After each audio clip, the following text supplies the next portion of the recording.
Welcome back to the Tenorshare channel. If you're an iPad user, today's video is going to be super helpful.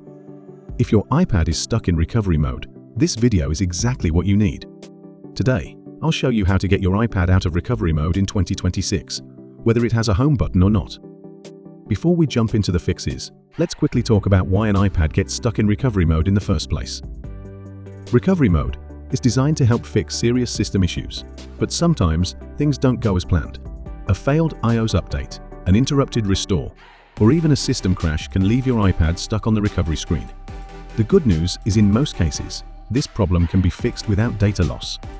Let's start with the simplest solution: force restarting your iPad to exit recovery mode.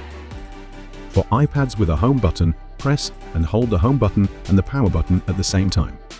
Keep holding until the Apple logo appears, then release. If your iPad restarts normally, you're out of recovery mode.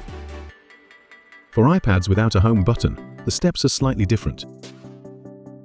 Quickly press and release the volume up button, then the volume down button. After that, press and hold the side button until you see the Apple logo. Once the device reboots, recovery mode should be gone.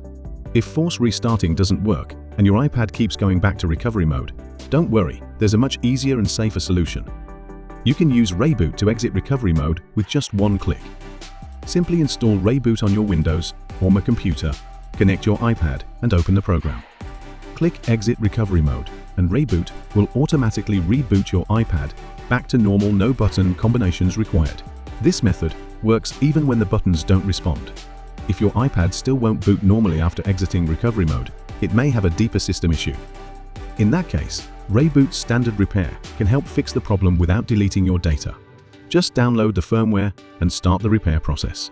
Your iPad should return to normal once the repair is complete. Only use deep repair as a last resort, since it will erase all data and restore your iPad to factory settings. And that's how you can get your iPad out of recovery mode in 2026. If this video helped you, don't forget to give it a like and subscribe for more iPad and iOS tips. Thanks for watching, and I'll see you in the next video.